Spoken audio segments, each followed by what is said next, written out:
Hi, my name is Luke Crane, aka Actual Vision. This is the green light, and this is a video to discuss the next steps in sim racing and where I think we're going to be going in 2023. And I feel like we've just had some of the biggest indications as to a huge swing towards more esports opposed to motorsport in the space. I get asked all the time, Luke, what's the next step in sim racing? Where is sim racing going to end up? And it's always the question of, oh, it's just going to grow, and how it's going to grow is very unknown because anything can happen. It's really that simple in sim racing. We can do whatever we like. We can change the rules. We can bend the rules. We're not restricted to what the real world motorsport can indeed do. But two things happened today. It is the 1st of January 2023, and two of the biggest names in sim racing in Max Benneker and indeed Tommy Ostergaard, who drive for Team Redline and indeed Coanda Esports, respectively, two of the biggest esports teams, if not the biggest esports teams, and two of the biggest names over the course of the last decade. They have decided to not extend their contracts with Team Redline and Coanda. Now, for the whole time I've been involved in sim racing, those are the two names that everybody wants to be involved in. That's the goal. They want to be, if you don't, that's fair enough. You want to maybe be a bit more casual about things, but to earn the big bucks, to be with the most reputable team, you want to be racing for Redline, especially with Verstappen. The biggest name in motorsport right now is Max Verstappen. I'd say maybe on social media numbers, if Lewis Hamilton had a team, then that's really the only way that Verstappen isn't the biggest name in motorsport.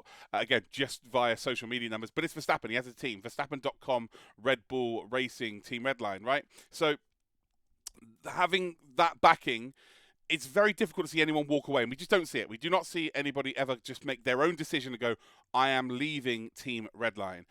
And this is the first time. It's happening right now. Max Benneker is one of the first person to hit 10K iRating on iRacing.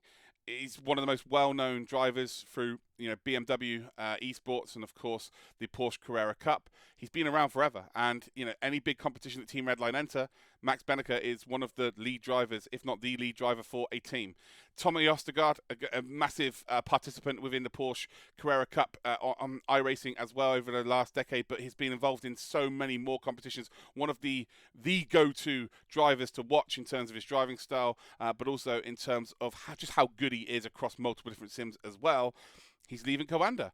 What does that mean? Well, for me, sim racing is on the edge right now of something huge. We have got the Coke Series, which Casey Kirwan won this year, which was worth $100,000 to the winner. We have the Porsche Carrera Cup, which is worth $100,000. 250 grand up for grabs for the virtual Le Mans Series. Again, that's spread across loads of different drivers. We've then indeed got ourselves the Logitech McLaren G Challenge, which is 150 grand, and that is open to absolutely everybody. That's not even invite only.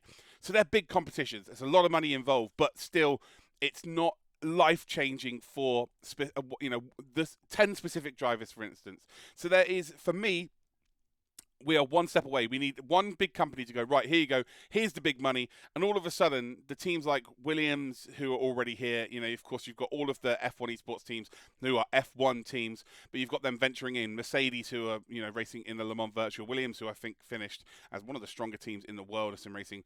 All of the major players within the real world of motorsport are now taking part in sim racing. But the beauty of sim racing is that it is an esport as well. And with the right investment, with the right game, there is an opportunity here for it to absolutely blow up. So, for instance, the difference between us and, say, Call of Duty is we have real life teams like Williams, like Ferrari, like Mercedes that can come and get involved. But also there are esports organizations, right? Optic, we've got FaZe, let's say Complexity, Luminosity, those kind of organizations. Or we've already got G2 Esports, right, representing in sim racing, and I'm sure they're going to continue to do so.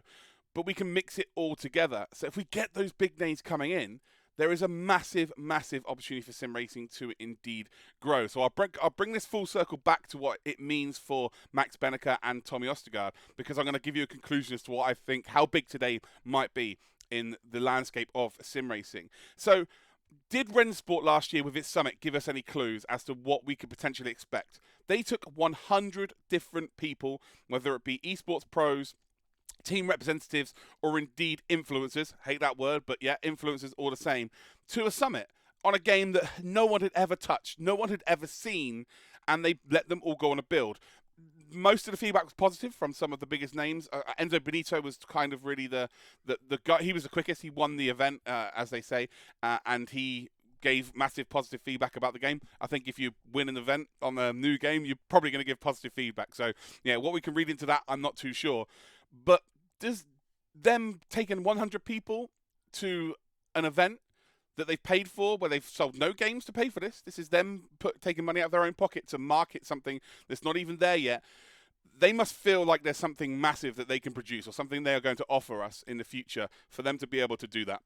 Is that going to be a massive competition this year where they back it with huge money and some of the biggest organizations in the world are going to be involved in terms of esports? Of course, we know the sim racing, the big dogs in the sim racing world are Redline, the likes of R8G esports these days, Kawanda, Mercedes, Williams, just to name a few. But what about phases, the optics, the luminosity, like I've mentioned earlier on? What about those teams there? Is there the opportunity for them to come across? The top teams that are taking part in Overwatch, the top teams that are taking part in Valorant, Call of Duty, Halo, is there now the opportunity for them to invest? Now, the reason why they haven't so far is because sim racing is such a niche. It is a massive niche, but it's growing because primarily, I would say, due to COVID, we've accelerated that growth.